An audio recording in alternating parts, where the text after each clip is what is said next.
Hello and welcome to Thursday of Gifted, Talented and Neurodiversity Awareness Week. We are getting through this week and it has been a wonderful excuse for us all to talk about some gifted joy.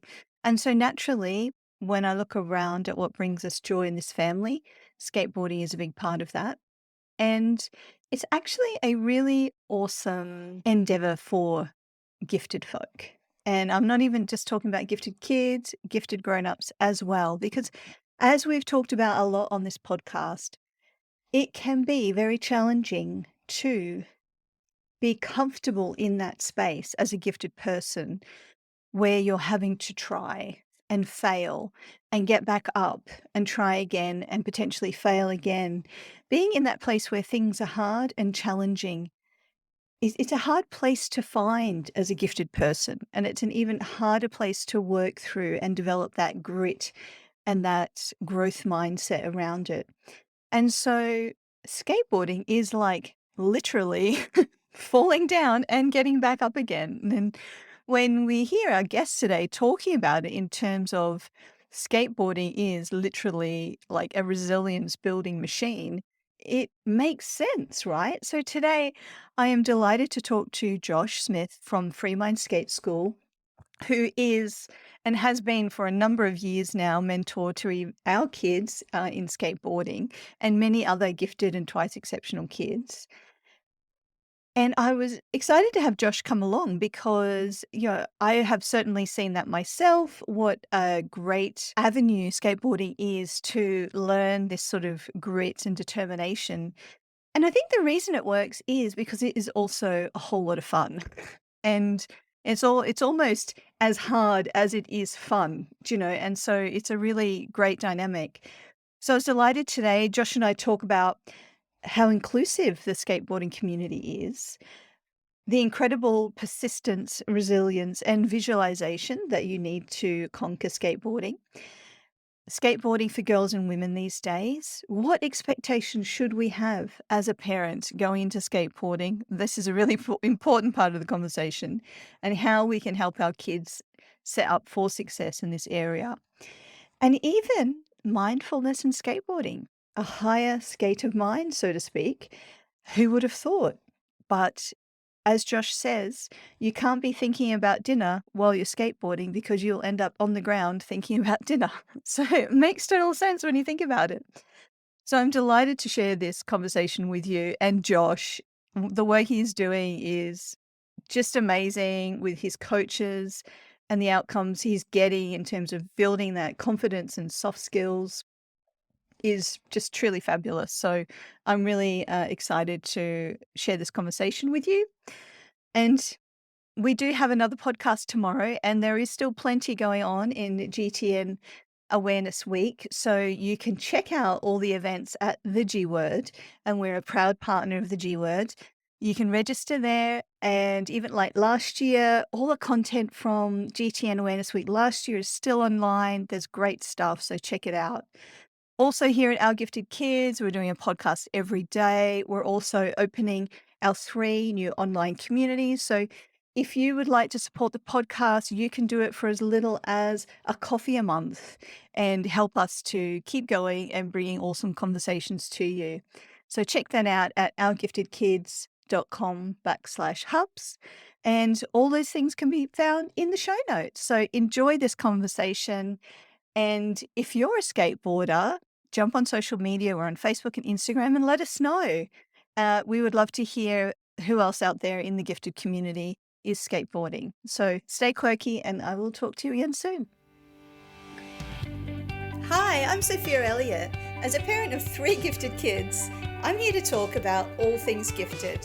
Because I've been isolated and uncertain, and I felt like that parent. Then I found peace of mind, support, and my community.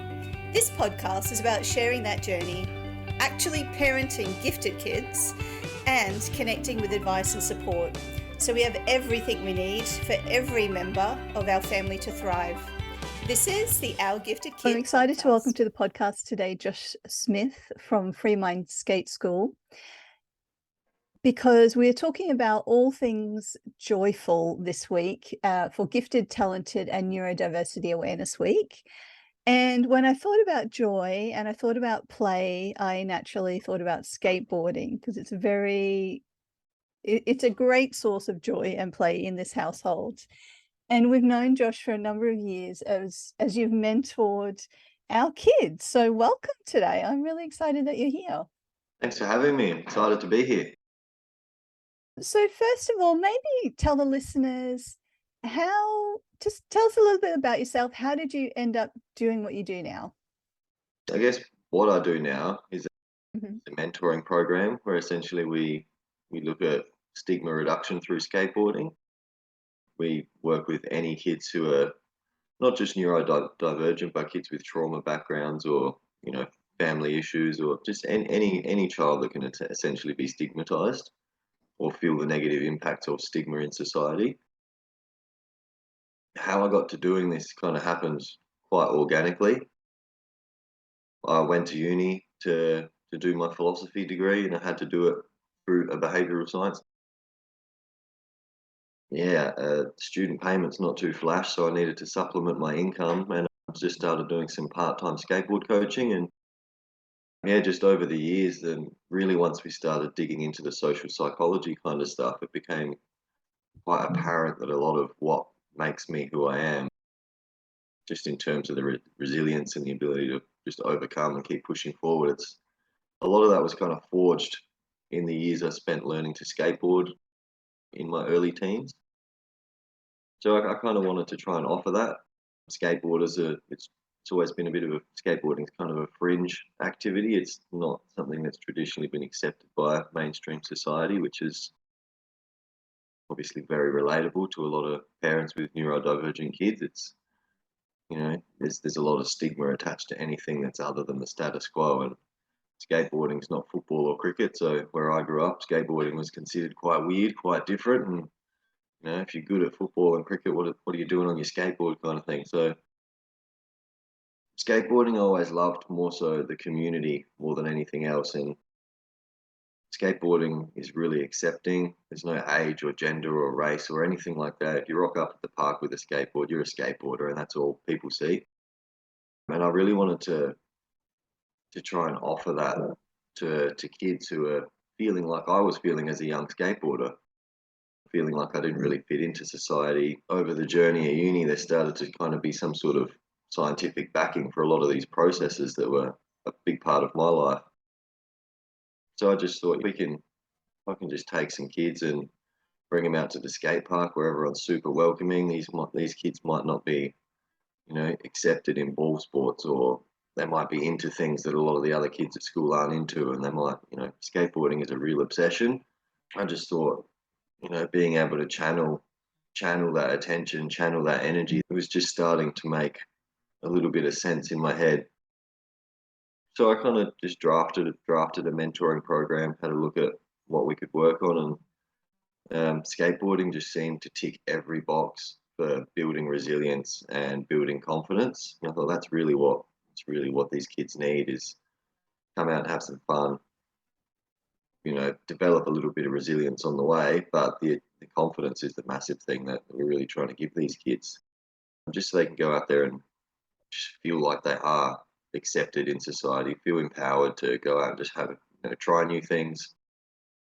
And the big thing about skateboarding is it's perfectly okay to fail. You probably spend 90% of your time failing, 5% of your time wishing you weren't failing, and then the very small percentage is left over for actually succeeding and having that sense of accomplishment. Skateboarding is a mindset more so than a skill set. And I wanted to be able to try and share that mindset. So, yeah, it started with a few clients. It was working quite well. Obviously, feedback from parents along the way has been massively inspiring. And yeah, it was started to become less of a crazy idea and much more of a concrete reality that this is actually, even with the 5 or 6 clients I've got, this is already impacting lives, and parents wanting to, go from one session a fortnight to 2 sessions a week. Like, this is like, kind of became apparent real quick that this is making more of an impact than I ever kind of hoped it could have. And I got to the end of my degree and had the chance to go and do my postgraduate study, and just could not bear the thought of turning away, kids like yours. If I was doing my postgraduate study right now, I wouldn't be doing mentoring with these kids, and I couldn't really handle that thought. These kids have got faces, they got stories, I know their names and their background, and I don't know, just the university's not going anywhere. I can always go back and study later. So right now, I felt like I was sitting on something pretty special, and thought I'd see what would happen if I gave it my full time commitment. Now that I wasn't studying full time, and yeah, in a very short space of time, we've gone from 7 or 8 kids to seeing well in excess of 100 kids a week across our program. So it's gone pretty crazy pretty quickly. It's quite surreal, but I feel very, very lucky to be able to share something that's something that's so near and dear to my heart and my struggles and my journey to get where I am, to Mhm. be able to pass that on and share that with other kids that are just like I was at that age, neurodivergent, and parents that are just like, how can we contain this madness? Like, there's just so much energy, so much hype at all times, and Yeah. that skateboarding was like the elixir of life for me. That just gave me everything I needed.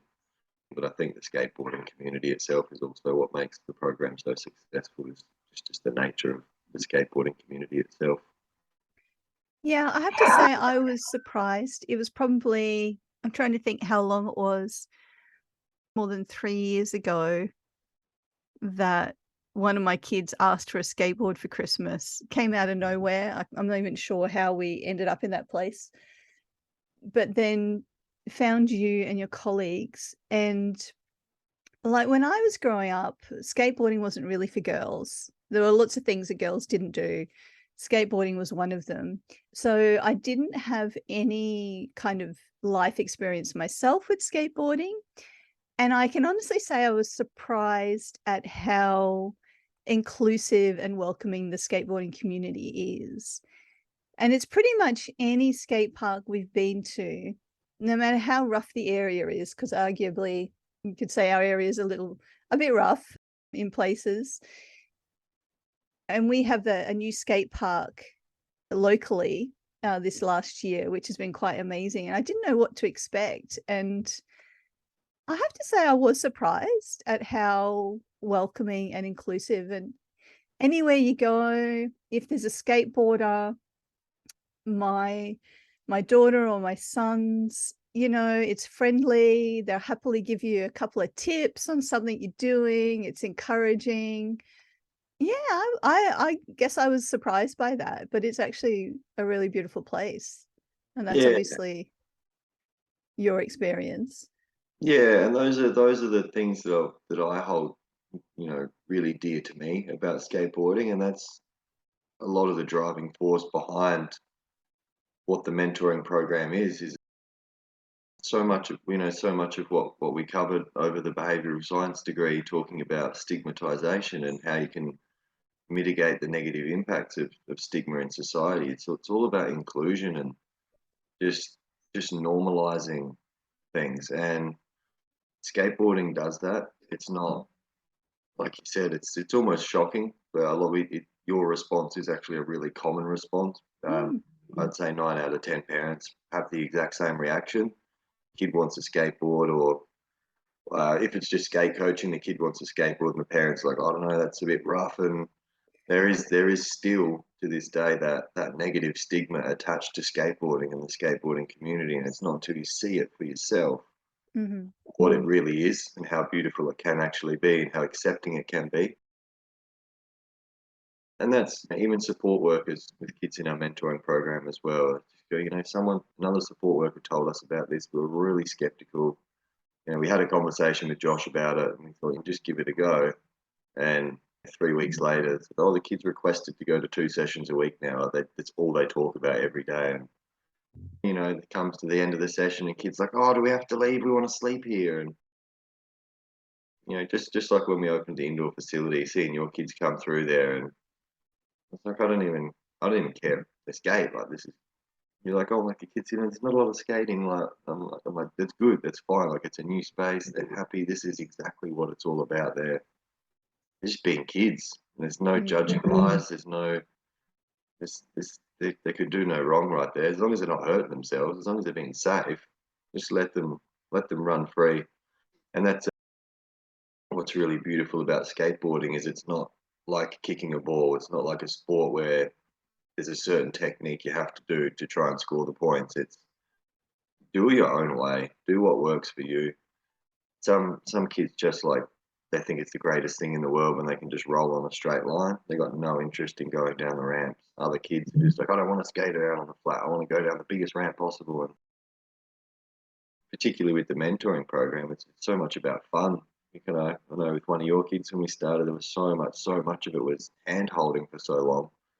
If it was, if that was one of my private skate coaches with one of their participants, they'd be like, all right, they've hit that step, time to get rid of their hands, let's push them a bit further. It's more like coaching, but with the mentoring program, it's like, I don't care how long we hold hands. We'll hold hands until the participants like starts pulling away because it's just about giving them that fun.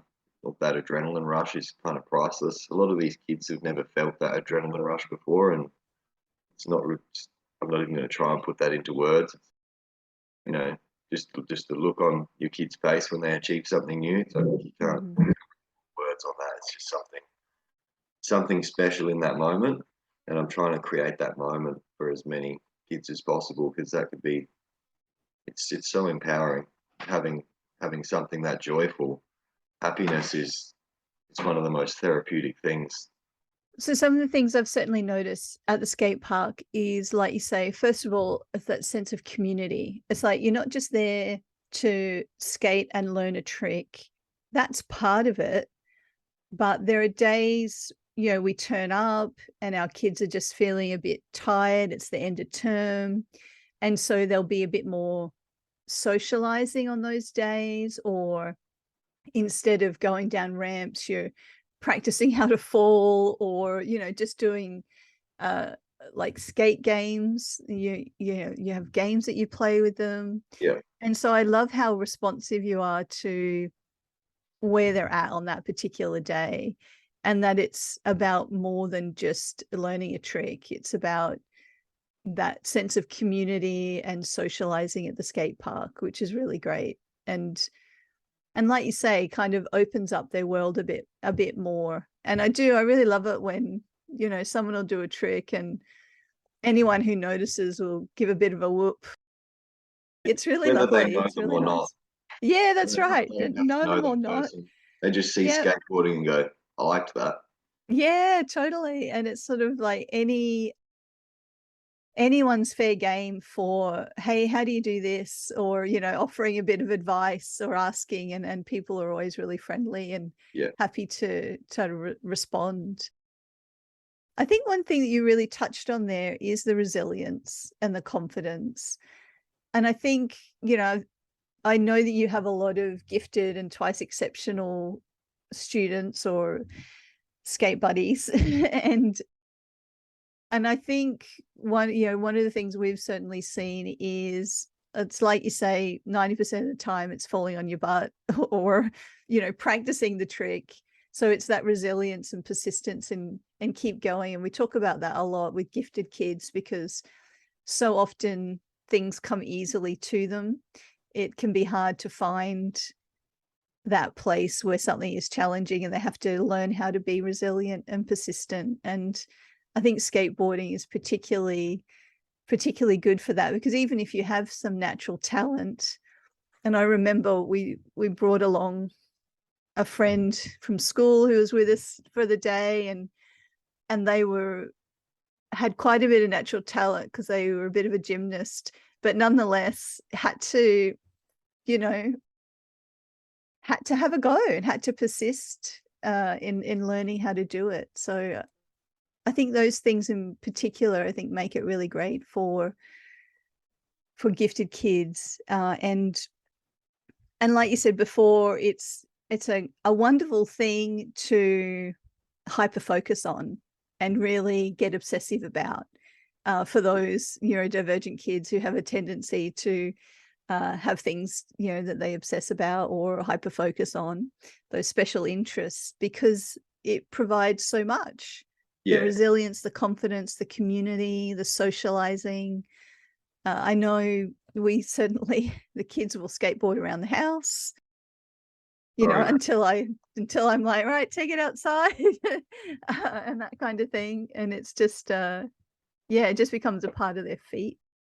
But tell us about how skateboarding has changed for girls over the last couple of decades. Where are we at now with girls? Because I see a Yeah, lot more especially over the last 3 years, yeah, a lot more absolutely. girls at skate parks. It is growing rapidly. Like women's skateboarding is without a doubt the fastest growing sport in the world and has been for quite a few years now. Like I mentioned earlier about, skateboarding, there's no race or background or gender. It doesn't matter who you are or where you come from, as long as you rock up with a reasonable attitude and you're happy to say hello to people, you're going to be welcomed with open. So there has always been that social pressure. Obviously, it is still a male-dominated sport, but it's not through lack of inclusion. It's just the general stereotypes of society, or women don't skate, or women don't play Aussie rules footy, or women don't play rugby, or whatever it is. But down at the coalface, a woman rocks up with a skateboard. We're hyped. We're like sick. Like women think they can't skate, and you've rocked up with a skateboard. We got all the time in the world to offer you these tips and so on. But yeah, quite a few years ago, I think maybe 6 or 7 years ago, the highest level skateboarding competition started putting up equal prize money for first place in skateboarding competitions. And 7 years ago, I probably could have competed in the highest level of women's skateboarding. And that's not big noting myself, but either I'm well over the hill with my skateboarding myself. But the level just wasn't very, very high at all. There was a small handful of professional female skateboarders around the world, and it was almost an invite only event. Like they'll try and muster up 8 women to make a Yeah. final team. And the competition wasn't very good at all. Yeah, the following year they announced equal prize money. I think it was $200,000 or something that they would pay men's for first place, and they went, we're doing that for women as well, regardless of the level. And that changed the game. That's the model for what we could be doing in other sports is Yeah, that's amazing. to make it to that top level. Like people talk about women's Aussie rules football, and they're like, "Oh, the level's nowhere near as good as the men's." I'm like, "Yeah, but the men aren't working full-time jobs and then going to training afterwards. Like the women don't get Yeah. paid adequately to be at that level. Um, they have to work. That's this is more of a hobby than their full-time job." Yeah. So when the street league skateboarding started offering equal prize money over the next couple of years, even just that, you could watch the level of skateboarding increase dramatically. And it went from the same skaters at every single competition to now they broadcast the prelims and there'll be 100 women rock up. And I wouldn't even be in the top 200 women skateboarders in the world now, whereas only half a decade ago I probably could have competed quite well. So just feel like that fast level of progression, they've always been there. There's always been these women who are keen and willing to skate, and now it's right from the highest level.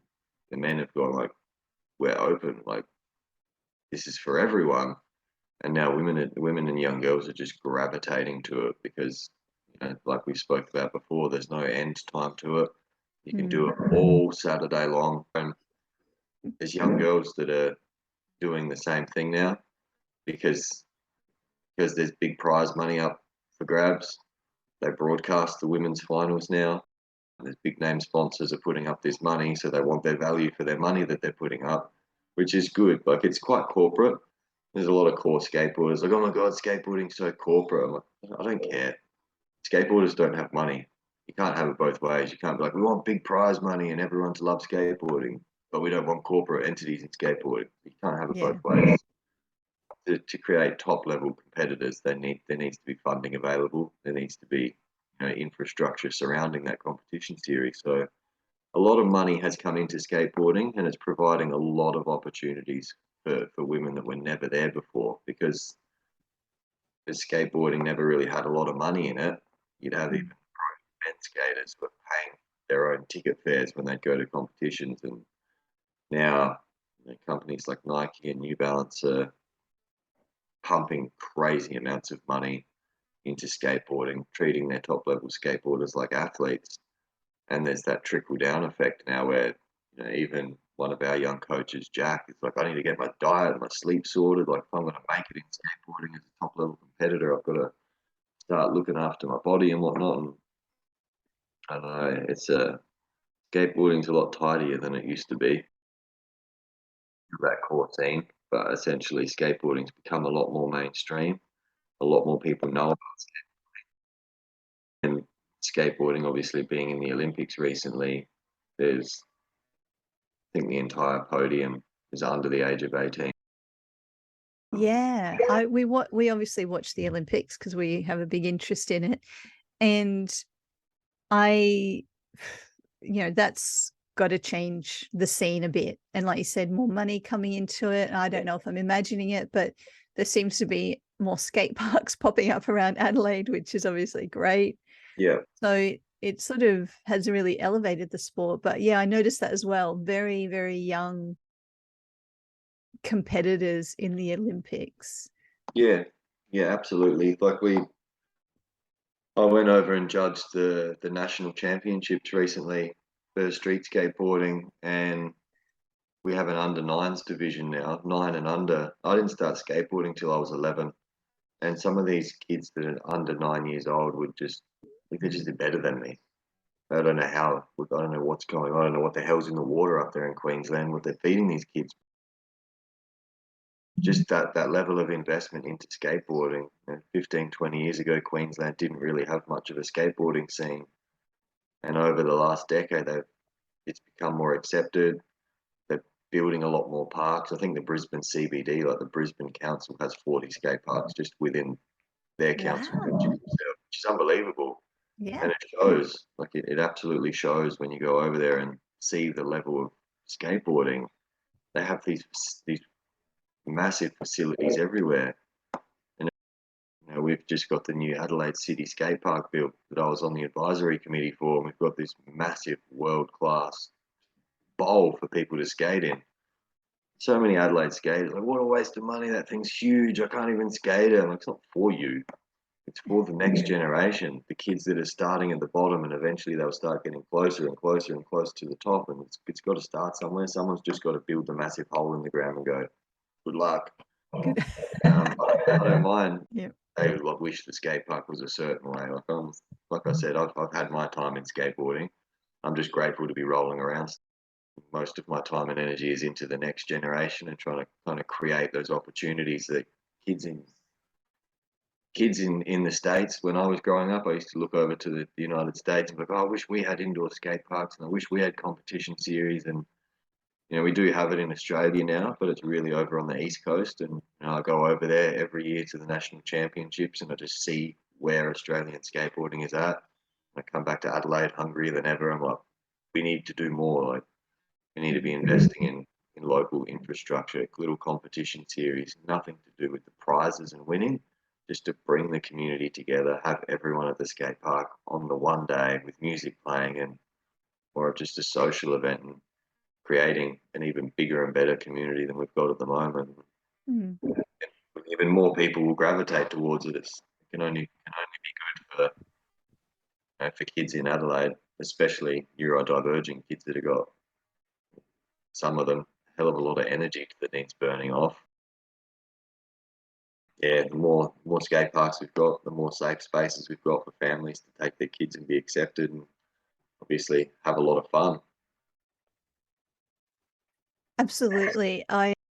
One of my favorite memories is of my daughter at a skate competition, skating around with other girls, and she's like cruising along in her pink helmet and her tutu, just Yeah. kind of doing it her own way. And I just thought it was a really beautiful thing. So, what do parents need to know about skateboarding? Obviously, you need a skateboard, and any sort of tips for parents whose child come home and says, I want to skateboard, or maybe thinks, actually, maybe my kid would be into this. How do we access it? Well, first thing is obviously getting a skateboard. Like if you actually, or you want to decide if you want to just let them skateboard, or if you want to obviously get some assistance. Obviously, we do the mentoring program, but we hire quite a few coaches as well, and a lot of parents when they buy it. It's coming up to Christmas time. I'm sure as parents are buying their kids' first skateboard, they'll be ringing us to buy one skate lesson as well. Like here's your skateboard and your skate lesson, and a lot of Yep. parents just try and get their kids started. And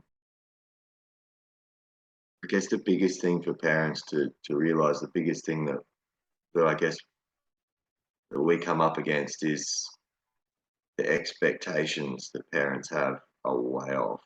Skateboarding is really, really difficult, which is why it's so good for building resilience. But number one cause of disappointment is expectation.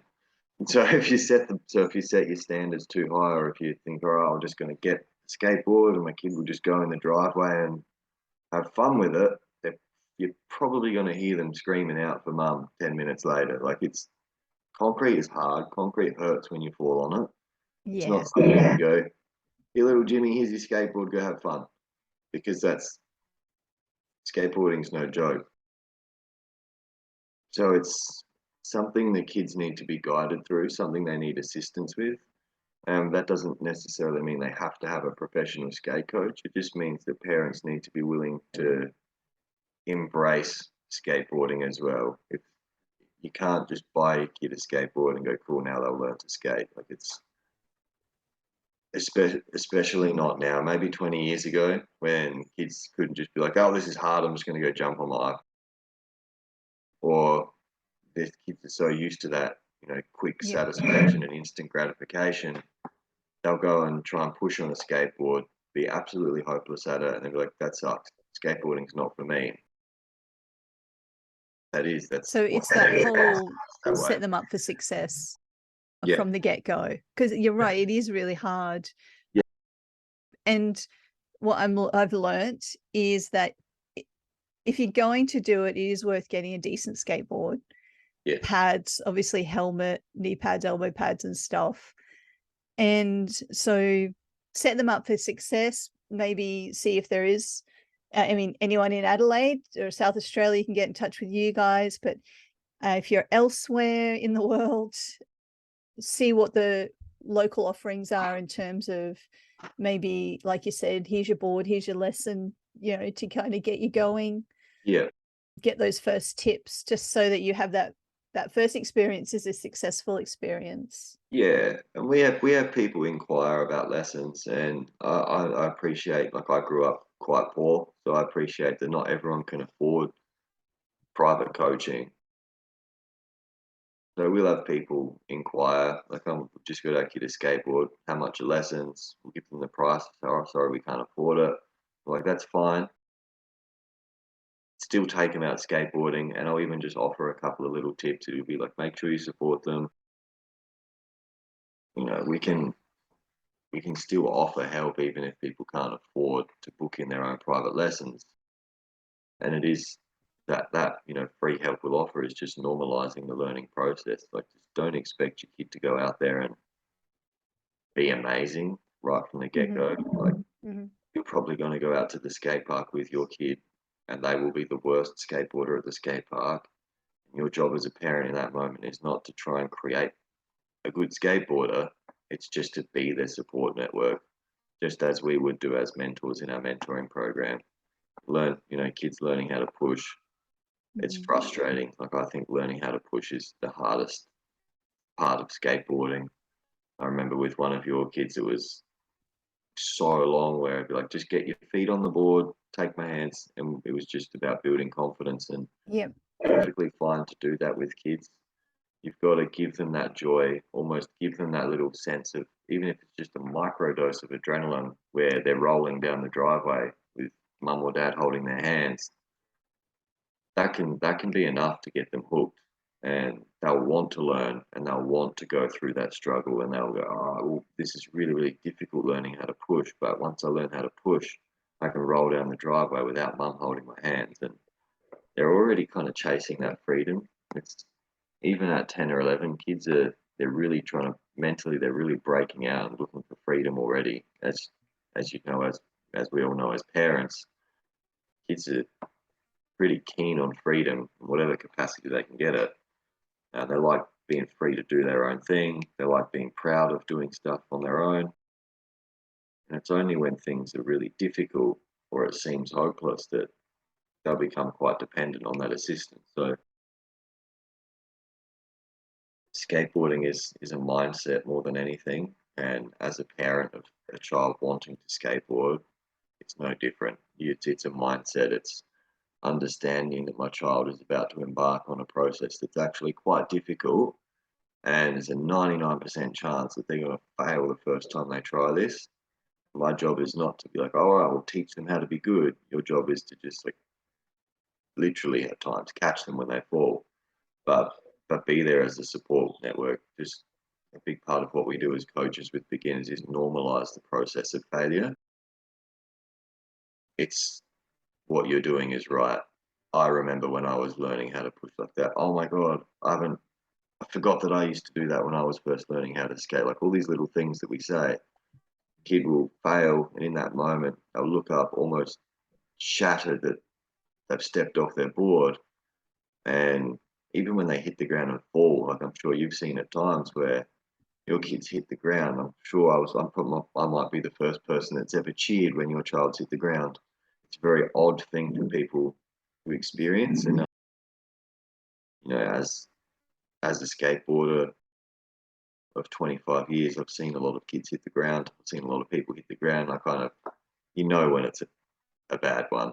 Yeah. If they've just fallen down, or they've stepped off their board, or if they've hit a rock and tripped over, like I'll laugh.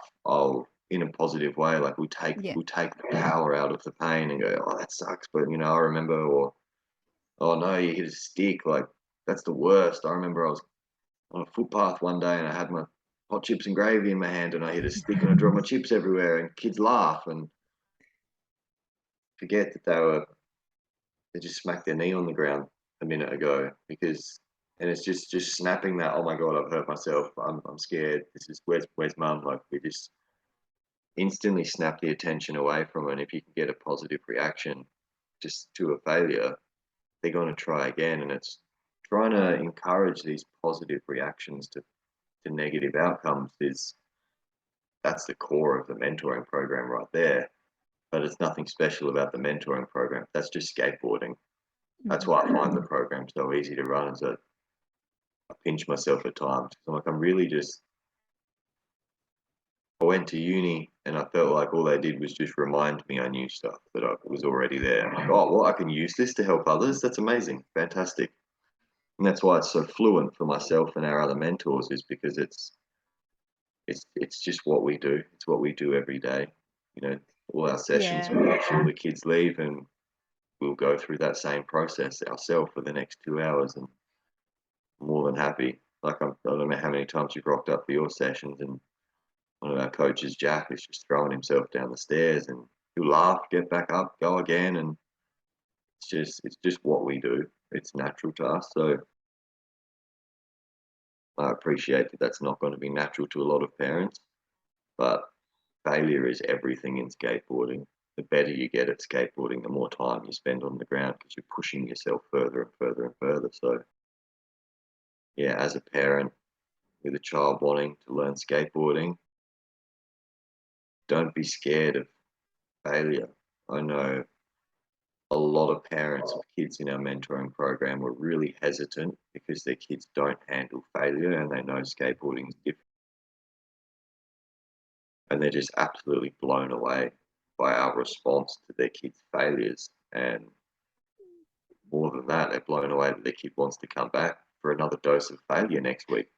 It's crazy. It's a bit of a paradigm shift for a lot of parents where they're just so used to trying to avoid the failures and avoid things that are going to cause a negative reaction in their child. And I guess that's why the mentoring program is so good. We're not trying to provoke these negative reactions. We just skate with them. We try skateboarding.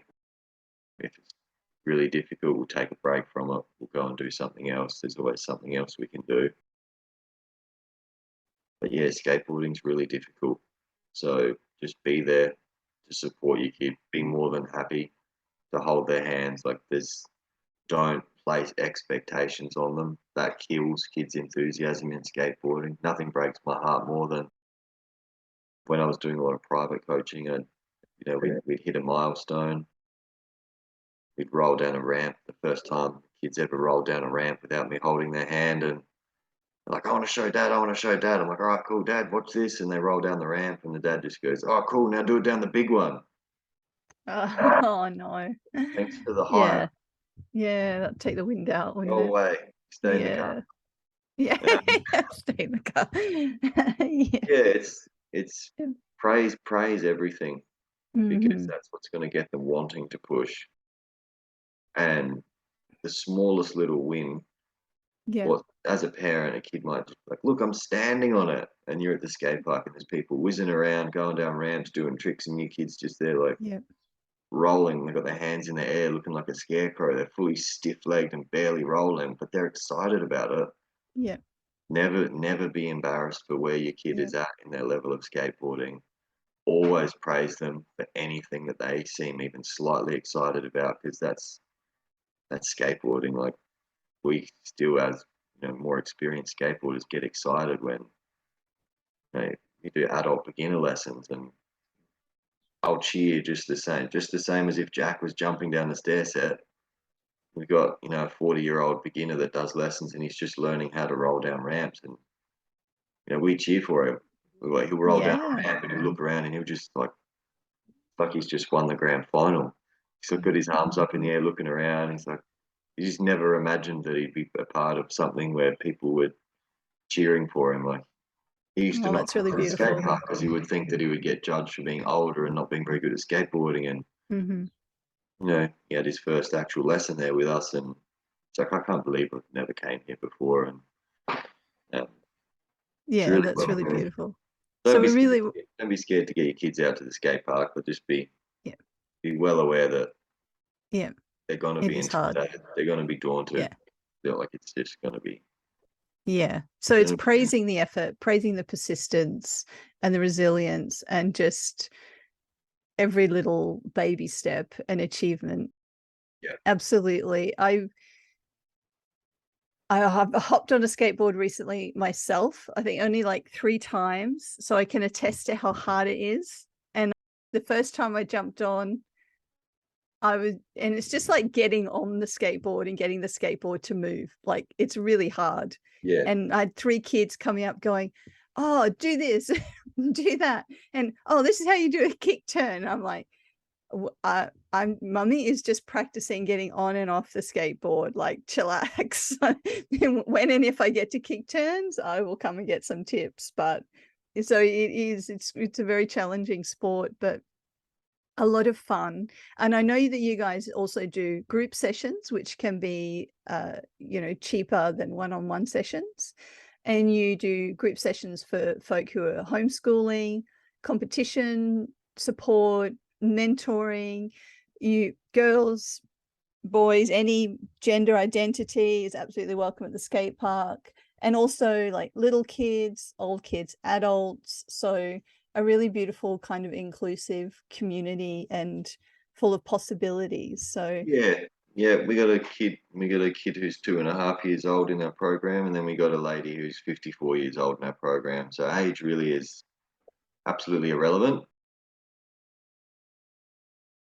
Obviously, it can change your mentality. Adults have obviously got liabilities, like if you got family members dependent on you, it's obviously much more severe if you lose your income due to injury or something like that. But as far as the actual getting out there and giving it a go, there's no barriers to it. It really is all mental.